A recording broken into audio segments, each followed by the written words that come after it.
Hi, everyone. Welcome to Murder, She Watched, the podcast where we solve murders from our couch. My name is Amy Archer. I'm your host, and I'm here today with my sidekick, Kyla. How are you, honey? Hello, I'm good. How are you? I'm good. It's good to see you. We've been apart for a while, but we've been in Yes. contact over text, talking Oh, murders, as always. absolutely. Always. First Yeah. person I think of when I get juicy murder gossip. What have you been up to over there? I say over there because you're in the middle of the country. Yep, I'm over here yonder in Indiana. It's been good here. We've had really amazing early fall weather, and I'm trying to savor it because we don't get much of that. We get months and months of just the gray, drab, frosty Oh, winter. really? Okay. Yeah, our nice weather really is limited. Yeah. But I've been working all week.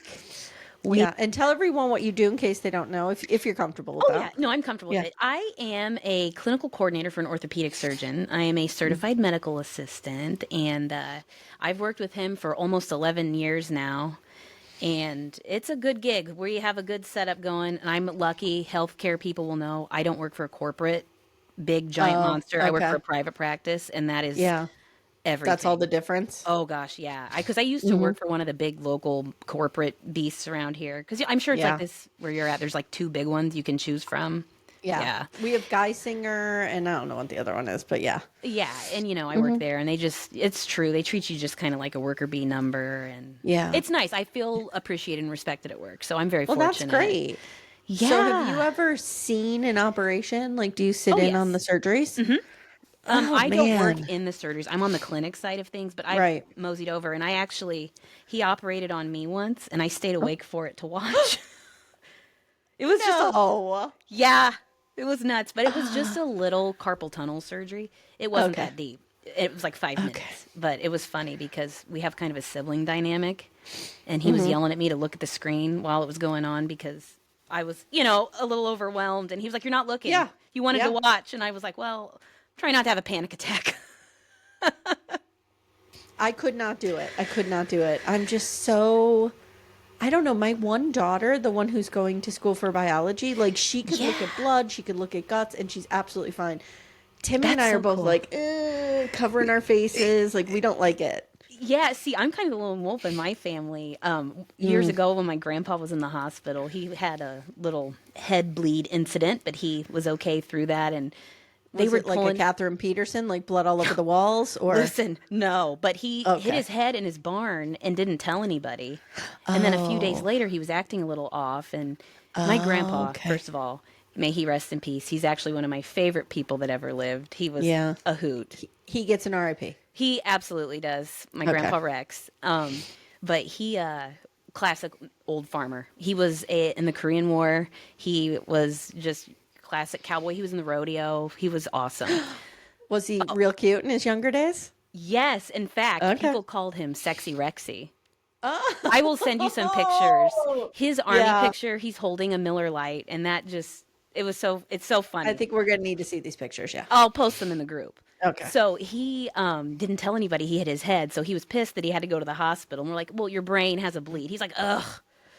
Yeah. But anyway, with them, they were doing a procedure. They were pulling a drain, and my mom and my aunt, and they were all looking at me. And my mom was like, "Where did you come from? How do you do this?" And I was like, "Somebody has to do it." So I'm like the Yeah. designated medical person in the family.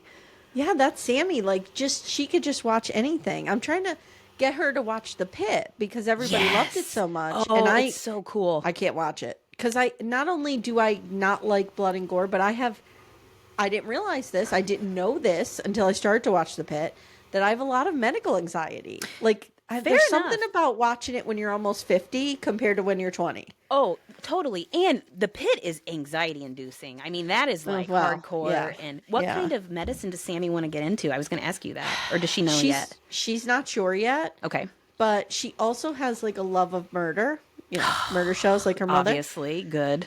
So we're trying to think like, is there forensics that she could Yeah. get into? You know what I mean? She really loves like chemistry and stuff like that. So There's so much with that. we'll Well, see. I'm on my Dexter rewatch journey, and he's a forensic guy, and it's funny. I was thinking of Well, let's Dexter. hope Sammy doesn't go the path of No, Dexter. no vigilante justice.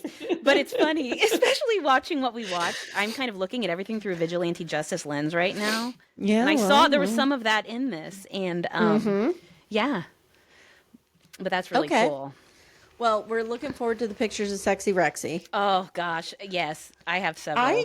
I did not have grandfathers. Like, my mother's father died when I was a year old. Yeah. And then my other grandfather was just kind of a real dick bag. The one that had two Really? families. Yeah. Yeah. So he died when I was like 15, but I had zero relationship with him. Zero. Right.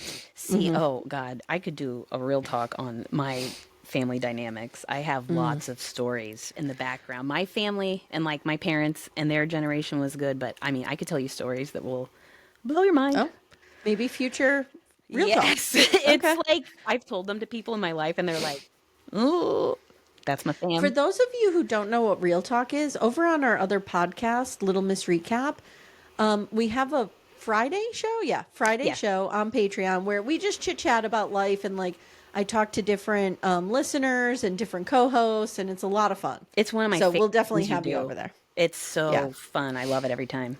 I mean, this week my husband just, totally trashed Star Wars. It So if was you're interested in awesome. that, there When you go. when you said his email and you're like, "You're gonna get it," I was like, "Oh, bold move, Timmy." You don't come out against Baby Yoda. Like, what are you, No, a psychopath? He's like universally beloved. Every single episode, Kyla, I'd be like, oh my God, I love that little guy so much. I love him so much. When he just deadpans, I want somebody to shoot him in the face. I was like, just. All right. So today we're here to talk about the serial killer's Apprentice. It was on HBO Max 2025. Actually, I think it was on ID. And Yes, it's, it was. you can watch it on HBO Max. Overall thoughts on this. Now, let's just get this right out of the way. Is Elmer Wayne Henley hot in the 70s? Yes. Yes. Okay. Yes. And I have a note. Do you know who he looks like? Did you watch Stranger Things?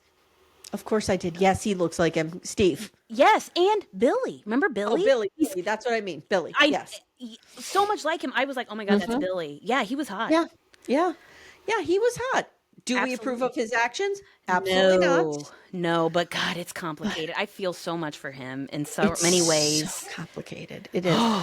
This really made me think about apprentices in a different way. Didn't it?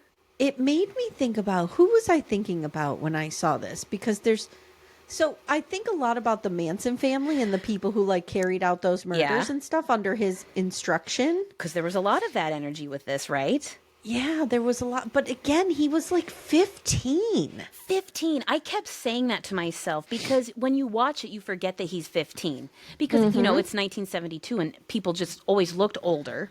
But 15. And he was so just like no experience with life and just prime for the picking. It reminds me of the case of Steven Stainer. Have you watched that whole thing? So he had Ken Parnell was the guy who kidnapped him, and he had a helper, and then he used Steven. But when he kidnapped Steven, he had a helper who lured him into that car.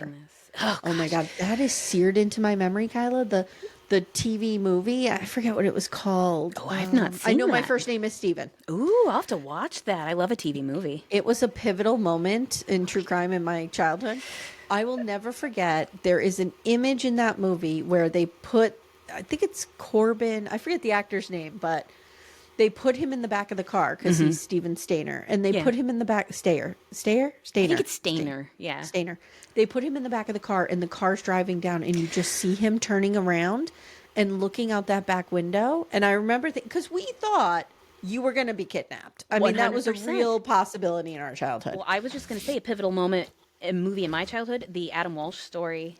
Oh my gosh. And my mom, she was like big on that and was like, I was convinced I was going to be kidnapped anytime in public. I was like, I'm not leaving your side, kid. Well, not only was my mother obsessed with that case, but my mother, I think she'll never admit this, but I think my mother's in love with John Walsh. Okay.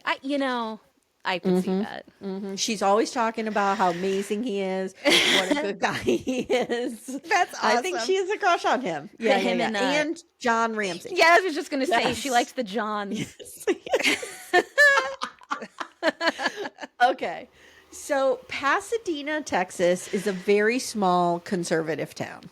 Yep. And one of the worst serial killers in American history was hunting victims in Pasadena, Dean Corll. Now, I had never heard of him. Same.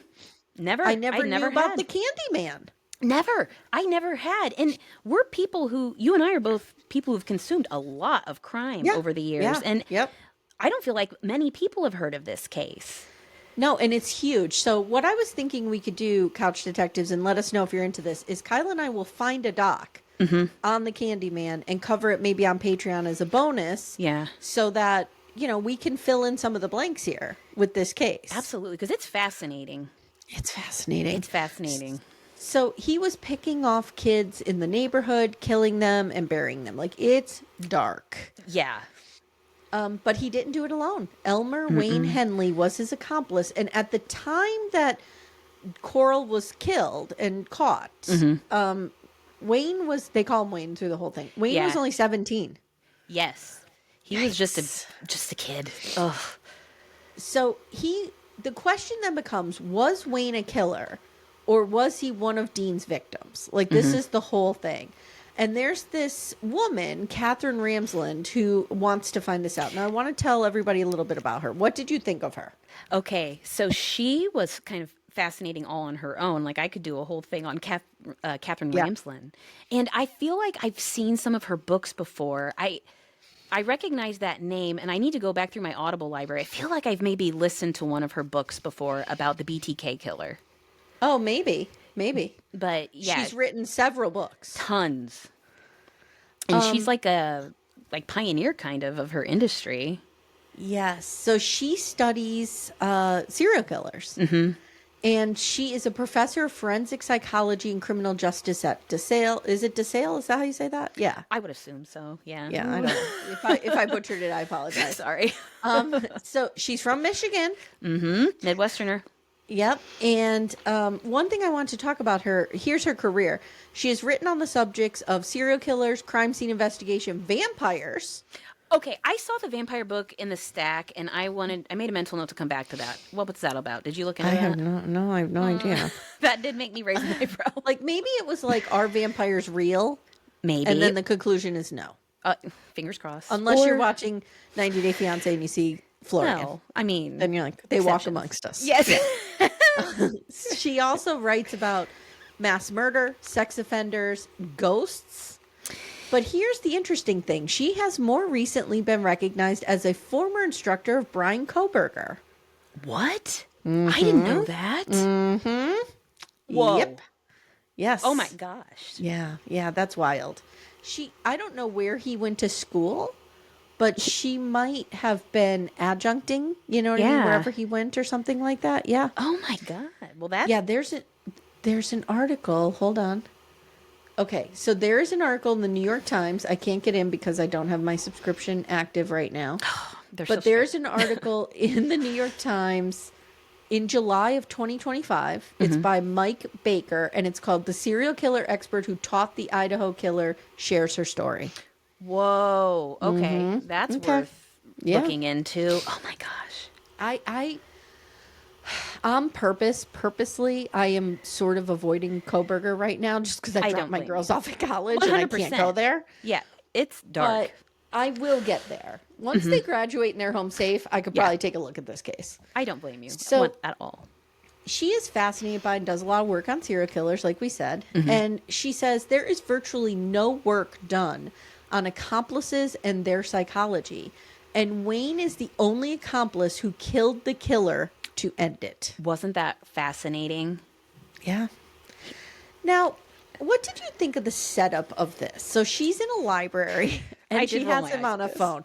This was ID budget, not HBO Max budget, yeah, correct? You could tell. It was so cheesy with like the desk lamps and everything, and acting like she's having this live conversation. And the guy they kept cutting to playing Wayne, who looked nothing like him. No. When they finally at the end show what Wayne looks like present day, And the guy kept running his hand through his hair. And I was like, yes, if they show that one more time. And there really wasn't, this is a controversial take.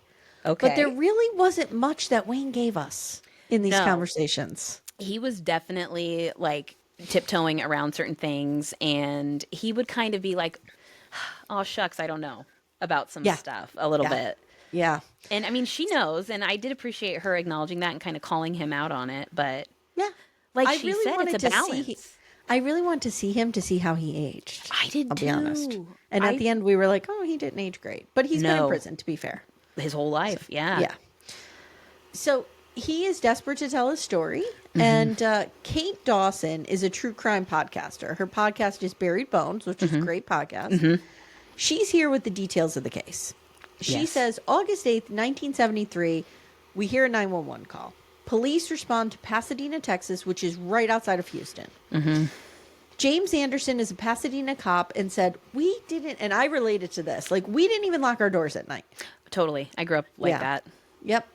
In fact, I always say to Timmy, I wonder if we've done our girls a disservice because now they're living in, well, Penelope's living in a big city. Right. And it's like, you need to lock doors and you can't leave your keys in the car overnight. Okay? No. Just letting you know. Absolutely. So Jerry Jameson is the responding police officer. He finds 3 teens sitting out front. Yeah. And one of the boys says, I shot him. So Jameson goes inside, finds a naked adult male dead in the hallway. He was 33-year-old Dean Corll. He does a quick search, and he's like, okay, I'm finding some weird shit. Yeah, here. like what the hell is going on here? Yeah.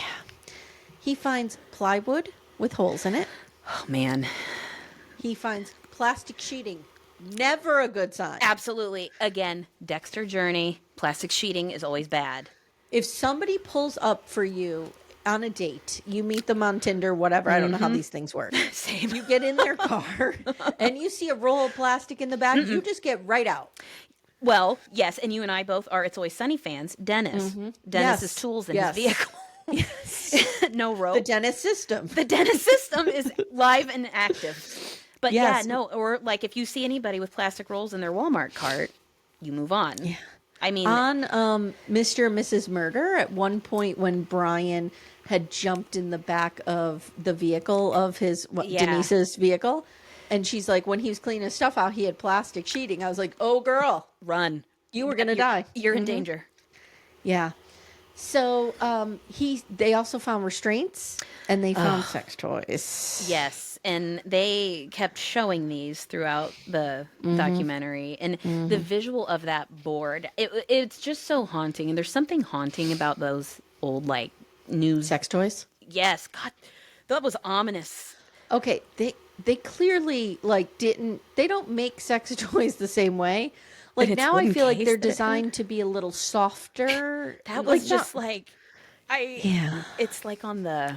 I don't know if you've watched any of those Playboy documentaries, which are terrible. The ones about Hugh Hefner and all that. I went down that rabbit hole a few years ago, and they showed some of those in that. Okay. And, I mean, like wood and like mechanical gears and like it's just not for comfort. Let's put it that way. Absolutely not. No. So detectives arrived. They questioned the teens. The teen said, we came to the party. We passed out, woke up restrained. One of us was able to break free and kill this dude, and it was self-defense. And the cops were, and it was Wayne. And the cops were like, wow, Wayne saved his friend. Absolutely. Saved himself. Like, this is a good dude. Yeah. So as Jameson is taking Wayne to the station for questioning, he's like, oh, by the way. Yeah. This guy has murdered a bunch of people, and I can take you to where the bodies are. Yeah, and the cop is like, what? So, okay, I have a note here. Tell me if you agree. I wrote, let's just get this out of the way. Wayne's mugshot. He looks like Jeremy Allen White a little bit. Oh, yeah, absolutely. Got a little feel to him, right? I didn't even think about that. Yeah, that's a little bit. You're right. A little bit. So now we see archival footage of them searching the shed. This was it's fascinating and it's horrifying. Like, it's the news anchor. I don't know if you caught that. It was kind of a flash. He's crouched down with the corpse. Oh, I paused with it the and dead I was body like, right behind him, live for the local 5 o'clock news. Like, It was like, hey, this is Tom Smith live at 5 with this dead corpse right over my shocking. shoulder. Like right there, and there's people just actively digging in the background. I mean, wild times. News, just news in the 70s and 80s was a whole different animal. Right? Yeah. Yes. So they start digging. First of all, they walk in and they're like, the smell was... It hits you immediately. Yeah. And they start digging and they find a lot of bodies and we see them. We see the bodies. They show it. Yeah, if you haven't watched it, prepare yourselves, guys. Yeah. You see a lot. They don't edit it at all. And Kate Dawson, the true crime podcaster, she's like, once you smell a dead body, you can never, you'll always know what that is. That's what everybody says. So the other day I was in the garden and I was like picking tomatoes and stuff. Yeah. And this smell came up to me and I was like, what is that smell? Yeah. And I knew it was death, right? Oh, what'd you find? So then I looked over and Arlo, our border collie, is on his back rubbing Oh, his isn't that the best? And I'm like, what is that? What did you find? And I go over, it's a dead snake. Oh, God. It has like its guts out of it. And so now Arlo smells like death. Oh, God. Snakes are my like number one phobia. I can't with snakes. I make like, a fool of myself. I'm terrified of like a housefly, but I'm okay with snakes, which is so weird, I know. So I'm the opposite. Bugs, I could have a spider crawl up my arm and I'm like, whatever, but a snake, I will... It's embarrassing. Well, now my dog smells like death. So I understand when Kate says, you know that smell. Yes, yeah, that dead animal smell, which, I mean, I've never smelled a decomposing human body, but we've all smelled, like, roadkill and stuff. So all the boys were young boys. They were early to mid-teens. They were bound. They were wrapped. This is horrific. It's awful. And the lye was amount sprinkled on them. The amount of them. I know there was 17 here. And when you see it, it's a small space. Like, it's a pretty small storage unit with that dirt floor. And, I mean, they show the diagram of how they were in there. And, it's just so sad. And so they give Dean the chance to call his mother on a car phone. And he's like, Mama, I killed him. I killed Dean. And he's like covering his face.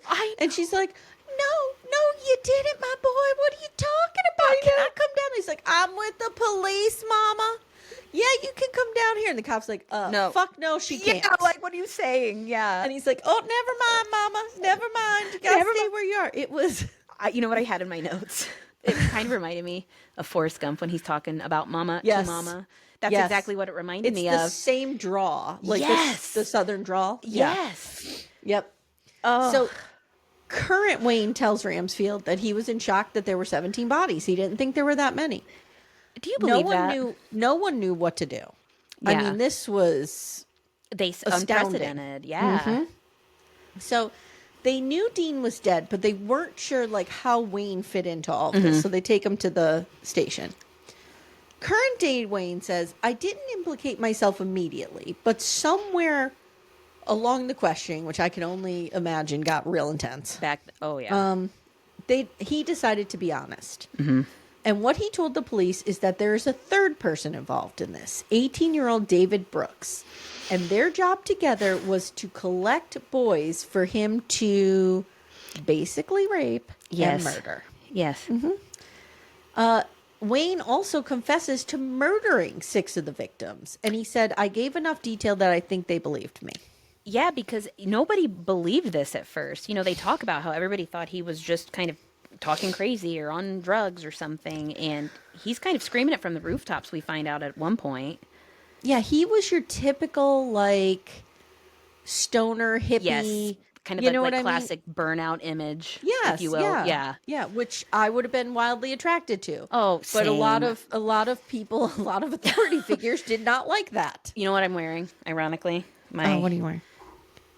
Can you see it? No. Yeah. See. Okay. Unironic. Right. Okay. So one of those boys missing was Billy Lawrence.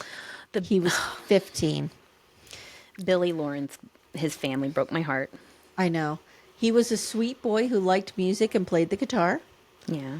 His mother died when he was young, and his father worked nights. So his cousin, who's in the documentary, was like, he was a vulnerable kid. He absolutely. Ripe for the tape. Absolutely. then we get this, like, Ramsfield's like, are these conversations difficult with me, Wayne? And he's like, yes. Yeah, I'm like, this is what we're doing? Yes. You couldn't edit that part out? I know, he just hit, yeah, I know. I would like to listen to the uncut conversations with them, though, out of Yes. curiosity. This is a book, so I wonder if the book goes into much more detail. Right? That would be worth listening to. Yeah, I think so. So they call this, at the time, the largest recorded sex perversion and murder case in U.S. history. I don't love sex perversion because they use that term a lot. 100%. Homophobic tones. Absolutely. There's so much of that with this. There's a lot of it. But 27 bodies, Kyla. That's so many from a very small area. Yeah. That's the shocking part. Like, they're not from all over the place. Yeah. I just see little heads poking up at me now. Me? On your shirt. I see little heads my Matthew McConaughey. I love this shirt. Yeah. Yeah. All right. I can't help it. I love him. I do too. Did you listen to his memoirs? Is it Green Lights? Yes. Is that it? Yeah. No, I haven't. It was pretty good. Need to? Yeah, he narrates it, so there's a lot of his southern drawl in it, but it was really fascinating. It's long, though. I mean, can't get a read on him. You know what I mean? Like, is he a good dude? Is he not a good dude? It goes back and forth, doesn't it? Yeah, I can't get a read on him. Yes. But I'm here for it. So Ramsfield says the phrase serial killer wasn't being used at this time. But 27 bodies, they absolutely had a serial killer on their hands. Yes. Because what's the number that makes a serial killer? Is it more than 3? I think it's more than 5? 5, okay. I knew it was a pretty small number. I don't know. Let me pause one sec, and I will look it up. You're right, 3. Okay. Yeah, so, right. I mean, this is like... So 3 people, you were correct, and it's a serial killer. This is 27. And unprecedented stuff here. I in a small town. It's just insane. And another thing about it is it was clear that their deaths were painful. Yes. And again, these were young boys, like young kids. They were very young. It's haunting, and it's so ghoulish, and like it's like a horror movie. It is. It made me think of It. Oh, yeah. You know, it had some of that energy to it, and ugh. Yeah. So, I'm not going to get into the details there, but it's not good. Oh, no. August 14th, 1973, they identified the boys from missing persons reports from Houston. So, they identify all the boys, which was pretty impressive. I was impressed by that, too. Yeah. Mark Nelson is like, several of these guys were my friends. Oh, I felt so bad for him. This was crazy. Because don't forget, too, like, we hear this and we're like, wait a minute, there were 27 missing kids from this town. But that was not uncommon in the 70s and 80s for people to leave home, go across the country, hitchhike, disappear. I mean, it happened all the time. Absolutely. And nobody thought twice about it. Like, they all talk about, I went hitchhiking, or, they ran away. I mean, I think the younger ones, you were probably like, okay, something 12 is young. has happened. Yeah. Yes. But, I mean, if some of these victims were 17, 18 years old, it was like... And they were boys. And they were boys. You could make the case that they took off somewhere. Absolutely. Yeah. So what was Wayne getting out of this is the question. And Ramsfield says, I had to wonder what would be the reward for Wayne and David Brooks, for them to stay with this. And then she said this great line. She said, there's something in Wayne that brought that predator's gaze, and something in Wayne that responded to that predator. Yes. That was such good insight. Mm-hmm. And Wayne. Oh. I know, this breaks my heart. So it does. We go to Wayne's childhood, which is not going to be good. No, but he has. And it's interesting.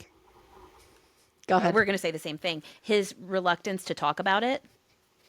Yeah, it's sad, and I feel like we've all met people like that, right? They downplay their trauma very much so, to the point where you're like, oh, that was a big deal, and you're acting like it was nothing. And she pokes. She does. She tries very hard to get him to talk about it. What were you gonna say? Because he's like, I had a great life. I have memories of Cub Scouts, of Boy Scouts, of my dad walking me to school. He had 2 younger brothers than him. And his mother says he wanted to be a preacher. He wanted to be a state trooper. And Ramsfield says, oh, So you gravitate towards things that are protective. Mm-hmm. And he says, well, yeah, I have a hero complex. The hero complex comes up. So then we learn that in reality, shit was not good. No, and it was real bad. His grandfather died when Wayne was maybe 7. Yeah, they said 7. Mm-hmm. And his father fell apart and turned into something unrecognizable. Now, they interviewed his mother in pretty recent times. She's passed now. Yes. But she was alive, and it was one of her last interviews. And she said, she right out with it, my husband was an abusive alcoholic. Yep. She said he used to abuse me. Mm-hmm. And, and Wayne says, my mom and I don't align when we talk about my dad. And he tells her so many times, like, I'm not going to say it, basically. But she does get some stories out of him with it. Right. So Wayne protected people. So Ramsfield says it's interesting because Wayne protects people that have harmed him. Mm-hmm. And he doesn't want to talk about his father. But then in the same breath, he tells this story about his father beating his mother. Yeah. And his grandmother. Yes. And Wayne having to try to protect her. And he hit the father, I think, with the vacuum. The vacuum cleaner. Yep. And the father went after him, and he ran out of the house. And Ramsfield's like, how old were you? And he's like, well, I was in elementary school. Yeah, he's so nonchalant about it. And she's like, oh, my God, that's awful. And he's like, uh-huh. Mm-hmm. It's just...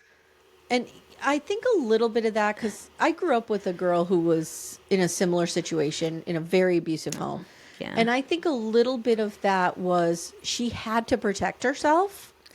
It's a survival technique. Yeah, so I think if Wayne just tells himself this is not what it is, that you can survive it. It's heartbreaking. It is, and to think of a 7-year-old having to rationalize and watching your dad attack your grandma and your mom. I mean, yeah, no. Ugh. So, Wayne's mother eventually gets a divorce, and Wayne tries to help his mother run the house. Yep. And he's vulnerable, and he's set up for a predator like Dean Corll. It's so sad when, not to jump ahead, but when he talks about when they made him repeat the 9th grade and how that was one of the worst things they ever could have done for him. It really broke my heart. Yeah. There's something about bad parenting that to me is the worst sin on earth, because it is such a privilege to have a child in your life that you are taking care of, whatever way that child comes to you. Mm-hmm. And to violate that trust is like the most sacred trust you can have. It drives me crazy. Yes, it's infuriating. And there's someone in my life who is in that situation by their own doing. It's an extended family member, and she hasn't seen her children in a very long time, and doesn't really seem to be bothered by it. And you just want to scream. And those kids are probably suffering because they feel abandoned. They do. And you just see these people who are just desperately crying out for somebody to be proud of him. That comes up in this, or somebody to just tell him you're doing okay. Yeah. It's tough. It's so tough. So Wayne says in high school he had long hair, smoked weed. Yeah. He was doing what typical teens did, riding bikes, listening to music, staying out. Wayne is 14 when the victims start going missing. 2 14-year-olds in 1970. Then more and more and more and more. It's rapid. That's one of the crazy parts. It was just rapid fire. These kids going missing. Yeah. So one of the kids that went missing, his name was David Hilligest. Hilligest. Yeah. And I kept wondering why they were naming him specifically. But what I think I've put together is, I think Ramsfield feels like this was the bait for Wayne, because Wayne had the hero complex. Yep. And he thought he could save David Hilligest. Yes, which comes up, later when he talks about that being one of the things he had in mind. Yeah. And David looks young in his picture. Oh, yeah. He's one of the littler ones, and ugh. So Wayne says his doctor put him on Valium because he was struggling with his parents' divorce, and this is where they hold him back for the 9th grade. Yeah. He says it was the worst thing they could have done because he was bored, so he started smoking weed and skipping school. Hanging out in the pool hall at 15. I mean, this was 1973. So, I mean, these kids are a lot older than when we grew up. But there was still some of this in my childhood anyway, and I'm later Gen X, which is kids just had their own world. Yeah. And you had your own friends, and you did leave the house and not come back till dusk. Absolutely. And you had a whole life out there Yeah. that you were doing. Absolutely. And no cell phones, no anything. You were just Nope. out doing your thing. Nope. So during this time when he's skipping school is when he meets David. He said David just kind of appeared one day. And they became friends who skipped school together. And then one day David shows up with Dean. And current day Wayne says, the first thing Dean did was tell me a very dirty joke, and I liked it. Ramsfield says that was a test. And we get into some really fascinating grooming conversation, right? Yeah. So Jerome Alam, he's a survivor advocate. He says grooming is like psychological quicksand. It was so good. Such a good metaphor. So good. Yep. Yes. He said it's a long process that predators use to control people. And Wayne Henley was adrift in his life, and that was the hook Dean used to break down his barriers and to manipulate him. And, one of the things that was, looking at it through this 1970s lens, where grooming is a concept that no one had even heard of. Nope. People didn't talk about pedophilia. They didn't talk about predators. Right. It was just not a thing. And you would have no idea the red flags. And it's like you just want to reach out and scream and be like, stop, and help him. It just, I know. And one of the things, too, and I see this, so what year was he born? If he was 14 in 1970. That would be... Oh my God. Is that Kyla, help 56? 14, did I say was? Okay. Yeah. 56. So he is exactly the age of my mother. Okay. And I will tell you this. My mother is, she's a middle boomer. She's right in the middle of the generation. But my Graham was the greatest generation. And they just trusted adults. They were raised to trust adults. They were raised to respect adults. So, like, you could have a creepy dude picking up your kid every day after school and taking him. Nobody questioned it. No, not at all. He was a grown-up. Exactly. And, that's stranger danger conversations. That was nothing. And you find out about, you hear these stories about, I just went and hung out with him, abducted in plain sight. When you go down that rabbit hole, just here, take my daughter for the weekend. That's fine. Yeah. Yeah. Oh, and it's but they didn't know any. They didn't know. So Dean had a candy store. It was his family's. Oh my God, this was they called him a candy man because he would literally go to playgrounds and give kids candy. He may as well have been wearing a sandwich board that's like, I'm a predator. Come with me. I mean, and nobody thought twice about it. They loved it. They said he was like a pillar of the community. People loved that he would just give the children candy and invite them to hang out at the candy store. Yeah, and he hired them, and he always had kids around him. And Ramsfield says his victims came to him. He didn't have to do anything. Oh, my God. It was very Willy Wonka energy, though, that intro scene with the candy store. Oh, yeah. That always gave me the heebie-jeebies as a child, and maybe this is why. That scene Willy Wonka is one of my favorite movies of all time. Me too. The fact that those 4 grandparents are in that bed and nobody moves to get out except when they get to go to the chocolate factory. Grandpa Joe just sits there and watches his daughter toil away at this work all the time. And then he gets to go to the chocolate factory and he jumps up out of bed like he's been able to. Yeah, it's like my Roman Empire. I can't not think about it. Listen, same. And I am obsessed with that movie. And I have always said, if I would pay $1 million to go into the room where you can walk around and eat everything and spend the weekend, I would die. I want one of those giant gummy bears and one of those mushrooms with the whipped cream. So bad. 100%. Yeah. The lickable wallpaper, I'd take it. Yes. So anyway, David Brooks, the other accomplice, he met Dean when he was 12. And Dean starts giving him candy, and then the candy turns into drugs, and then the drugs and alcohol. It escalates. It escalates. Thank you. He then asked David, "Can I perform oral sex on you for $5?" And David, $5 That's in a big 1970 was a lot of money. For a kid? Yeah, especially. Yes. That's a pack of smokes right there. Absolutely. Trust me, I know. My grandmother bought a lot of my smokes with her $5 treats that she would give me. Listen, you got to do what you got to do. So he agrees. David is now in the fold. And he was kind of looking for throwaway kids to bring to Dean. And that's why he sought out Wayne. I would love more information on David. I wish we got more. So at one point, they they go back to Dean's house. And this was an interesting moment because you think, why is Wayne still alive, right? Yep. But there was a moment when Dean was sort of menacing around Wayne. And he had the wherewithal to... David came out of the room and he's like, does anyone know you're here right now? And Wayne had the wherewithal to say, yeah, my mama knows. Mama, come and get me. Yep. And he saved his own life. He did. And I mean, I totally, like he said, they were going to kill me. I mean, it's crazy. So Dean, let's get to Dean for a minute. Yes. Dean was born in 1939 in Indiana. I looked it up. He was born in Fort Wayne, where I live.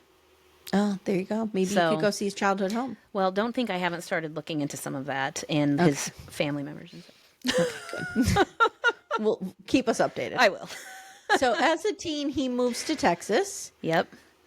And I have to tell you, when I was watching this, and of course we got into Dad was a monster. I'm like, how many, and I'm just going to say it. How many men destroyed their children out of their own rage, out of their own abuse, out of their own, you know, and it's not only their fault. Socially, they're trained not to talk about their feelings, not to have a feeling. Yep. But it's like, we still have a far way to go here. Yes. With boys and men. Oh, okay? absolutely. But we have come a really long way. Yes, especially when it comes to parenting specifically. I feel like dads showing their kids affection even. Like my grandpa that I was talking about earlier. Sexy Rexy. He was born in 1936. And when he was 3, his mom passed away. And his dad was in the military. And after his mom passed away, he just lived with his grandparents. It was like not even an option that his dad would raise him. You know what I mean? Right. And he spent the school year with one set of grandparents and the summers with the other, and his dad would visit and mail him things. And he did not call him dad, interestingly enough. He never did. He called him something else, and he didn't talk about it. That's a mystery. After he passed and we were going through all this cool stuff that we didn't know about, my mom and her siblings were saying he didn't talk about him that way. That's so interesting. Amanda says that about her mom. Her mom doesn't talk about her father. Yeah. Yeah, it's interesting. And you want to ask, but you can't. I don't know. It's fascinating. And I know you and I both have really good relationships with our dads. So we do. Yeah. My ex-husband, he had a relative. I'll never forget this. Like, I think it wasn't a grandparent, but it was like maybe a great grandparent who the wife died and they had 7 children. Oof. And he only kept one, and he kept a girl to keep the house. Holy shit. And he adopted out the other 6 to a neighbor across the street. What? So they would walk down the street and see each other. It was wild. That's nuts. Yeah. That's like that, what is it, the orphan train?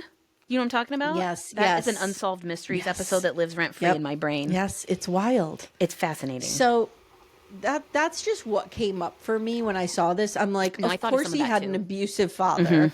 And that turned him into this. Well, and they said a narcissistic mother, which was interesting too. Yeah. So Ramsfield says, when you have a super controlling parent, you develop a need to control things. So she believes that Dean saw Wayne's rift with his father, and that was the way in. And Wayne does say, like, I originally thought Dean was trying to teach me things and then teach me that I could be capable someday of killing my own father. Yeah. And he still was kind of looking at him as an idol and a mentor at that point. Right. So by him being Wayne's authority figure and saying, here, go kill these people. Yeah. He's absolved of the guilt of it. Absolutely. And that's what he was so desperately looking for, a male, older authority figure. Yeah. So now this group called the Syndicate comes into play. So it basically sounds like a modern day sex trafficking ring. Absolutely. Where these boys are taken, they're given to men in California. The houseboys, they called them. They become houseboys, and Dean is telling Wayne that these boys live a great life. Yep. No, they don't. No, they don't. And Wayne buys it. Yeah, and he tells him, like, that's where David Hilligist went. He went out there. He's a houseboy now. So Wayne says, maybe if I do right by this syndicate, like, then I can get to David and I can rescue him. Yeah. Dean offers Wayne $200 for each boy he brings him. More if they're attractive. Ramsfield says, like, for a kid trying to help his mother put food on the table, that's attractive money. $200? Again, back in that time? Forget it. A lot of money, yeah. They would snatch kids right off the street. It's chilling. This is where it got so much like a horror movie, and there's just like reckless abandon with it. It's crazy. In March 1972, Wayne brings a friend back to Dean's. The friend's name is Frank, and he kills him. Yeah. And he says, and he does this thing, right, where Dean says to Wayne, since you brought your friend back here, you're implicated now. Yeah. Oh. Now you're in this. Yeah, absolutely. Yeah.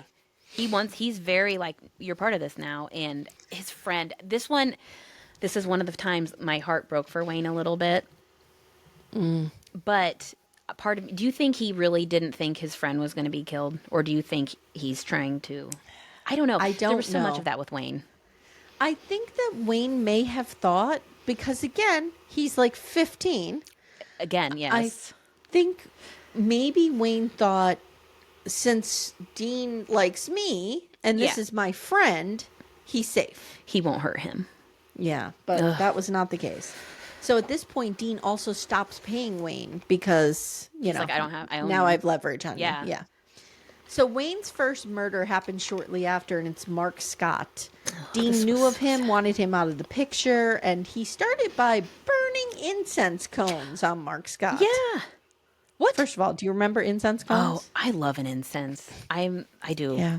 Okay. I don't, but I am one of these weird people that because I have such bad allergies and I get bad headaches, I can't have anything around me. That's how my husband is. I live that life. So it's a killjoy for sure. I'm a wet blanket.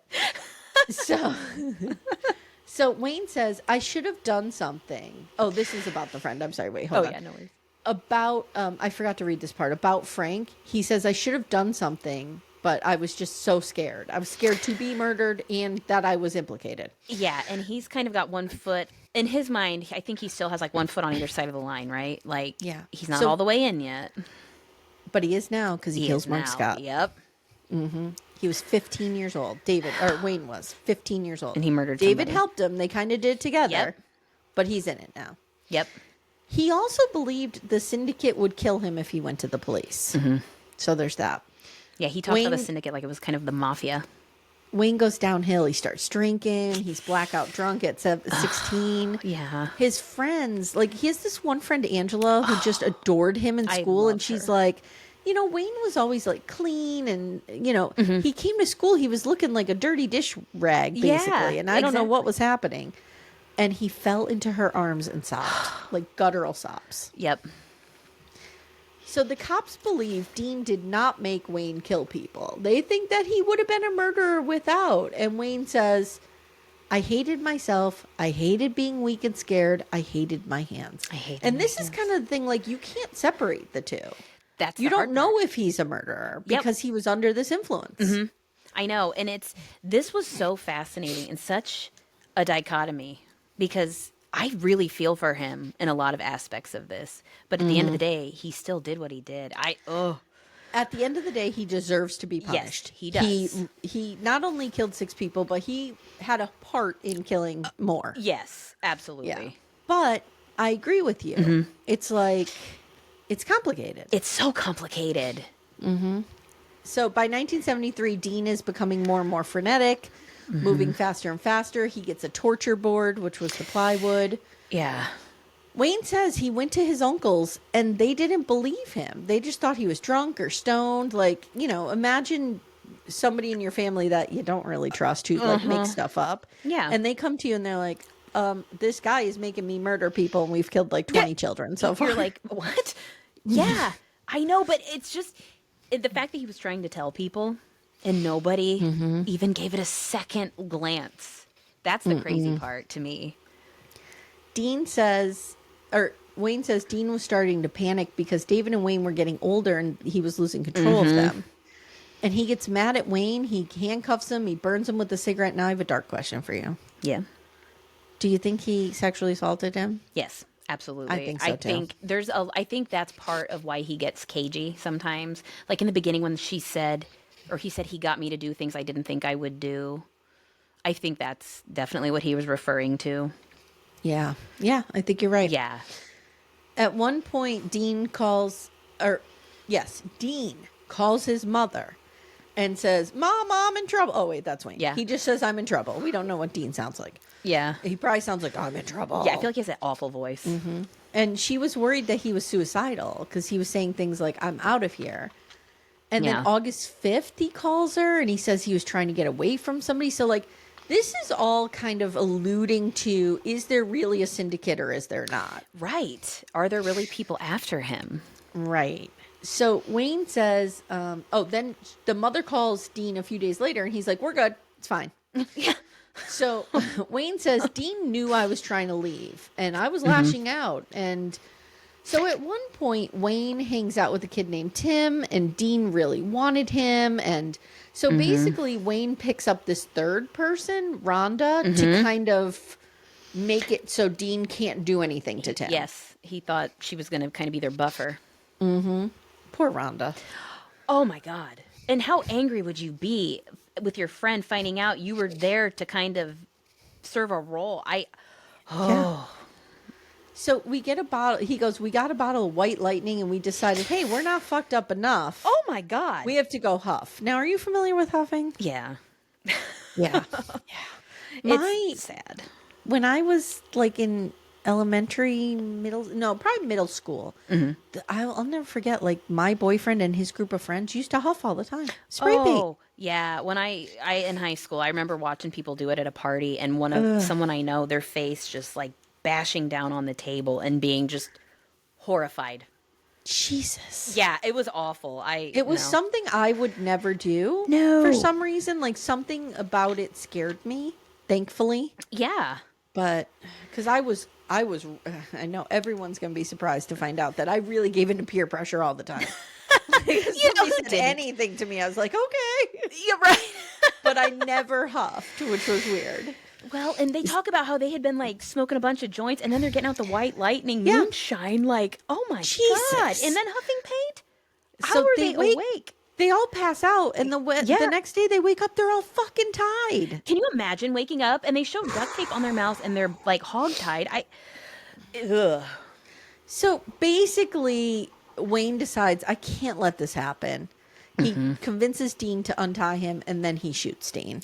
Yep. And everyone is stunned. Mm-hmm. And this is interesting what Wayne says at the end, because he goes, I'm living Dean Corll's life. Right. That was kind of chilling. He should be the one in jail for the rest of his life. Absolutely. Yeah. So a few days afterwards, the police get a letter from a boy who said he was trafficked and thought he was on his way to Dean Corll. And now people are wondering, is this proof of the syndicate? Because the documentary doesn't really clear that up, whether it existed or not. No. They did find pornographic evidence of 11 boys that found its way into a pedophilia network, which is super gross. It was horrifying. And one of those was that boy Billy that we talked about in the beginning. When his cousin was being interviewed about that, it just broke my heart. Really bad. Ugh.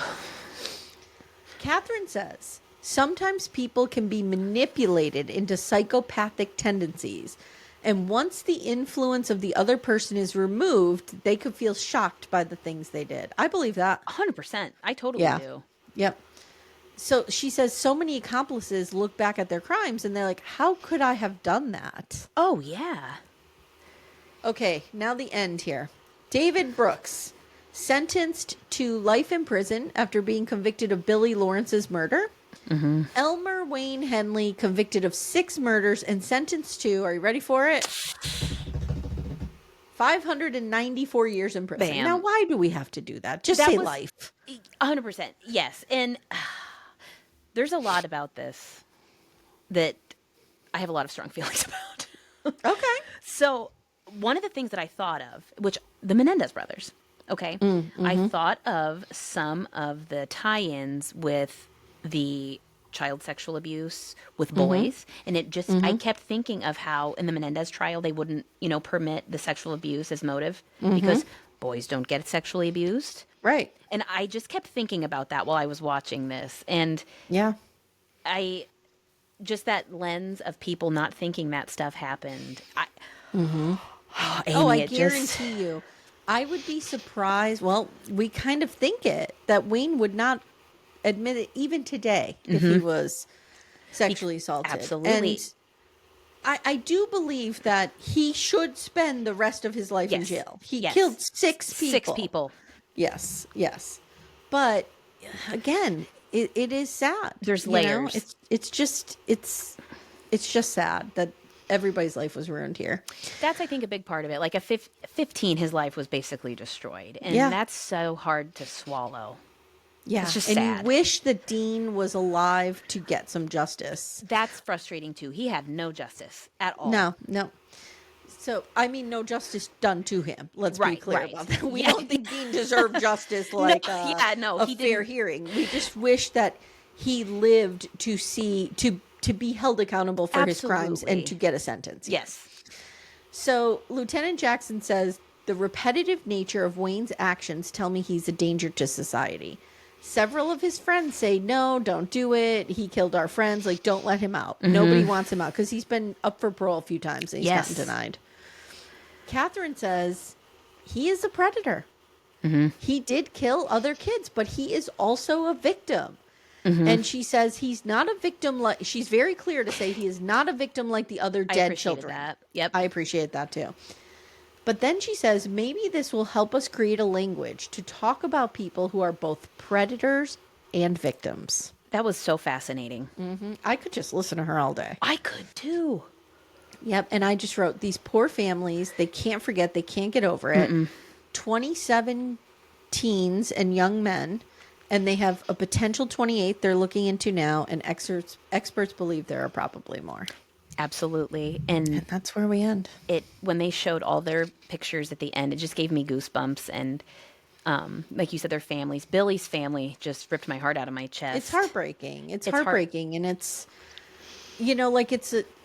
I'm not saying that Dean's abuse by his father caused him to be a serial killer. Like, clearly there's something else going on there. Yeah, absolutely. But just the brokenness handed down and all the people who were broken in this chain. And the perfect storm of them all just kind of colliding with each other. And it's so sad. And it's like those sliding doors moments, as people say, like if he wouldn't have had to repeat 9th grade. And I don't know. Ugh. Yeah. So there's not much to solve here because we know who's guilty. Yeah, we know who did it. Let's give this doc, let's do our Robert Durst rating, our Jinx scale. I might go, because Katherine was so interesting. She's fascinating. I think I might go with the 3, even though the production values I feel like there was some deserve a 2. hokiness to some of that. But I'm going to give it a 3. I thought it was interesting. Yes, and I did, as jarring as some of that old news footage was, it was I appreciated it. It was, I appreciated it a lot. It was necessary for the story. It was. Yeah. It was really good, and I was not bored. And I always think of that when I watch a documentary. Do I find myself wanting to scroll through my phone? I also appreciated that this was an appropriate length. I could not agree more. It was not, it was, the rare hour and a half documentary. All right, so that's our coverage. Now we will try to find something on the Candyman because this needs to be talked about. Yes, I think I found something possibly because it looks like there's not going to be a ton out there. Wow, so interesting. I know. But yeah, we'll talk about it because it talks about the correlation between him and John Wayne Gacy. Oh, interesting. Okay, another case I don't know much about. Yeah, same. I mean, I've seen like the big specials about it, but I've never done a deep dive on that case, and it seems really similar. Yeah. All right, my friend. Thank you. Anytime, girl. Always a pleasure. And if you want more Murder, She Watched, please consider becoming part of Murder Club, which is on our Patreon in Apple subscriptions. And there you can hear Becca and I talk about The Staircase. The Michael Peterson impression alone is worth every penny. I love it. I love listening to your journey because when you and I first talked about it and I was like, oh, you're going to go on the roller coaster. And I love listening to you guys on the roller coaster. It's so fun. Because we're like, we're not Googling anything. Oh. We're not like, I was just saying to her, we just recorded episode 10. Yeah. I was like, I don't even know if he's alive. I don't even know if he's on this earth. And I don't want to know. No. And I love your impressions of Patty. Patty is like her own enigma, isn't she? Well, this episode 10, she showed up looking like Yoko Ono to a hearing. And I was like, okay. Trip. Her allegiance girl. to Michael is fascinating to me. It's wild. Everybody should have an ex-spouse Yeah, that's that devoted to you. Like bestie ex-wife. Yes. So if you would like that, the link is in the show notes. And if you like reality TV, you can come listen to my reality TV podcast, Little Miss Recap. The Sister Wives season. Where we're talking about, we'll be talking about sister wives and a bunch of stuff. All right, Kyla, thank you so much. I really appreciate it.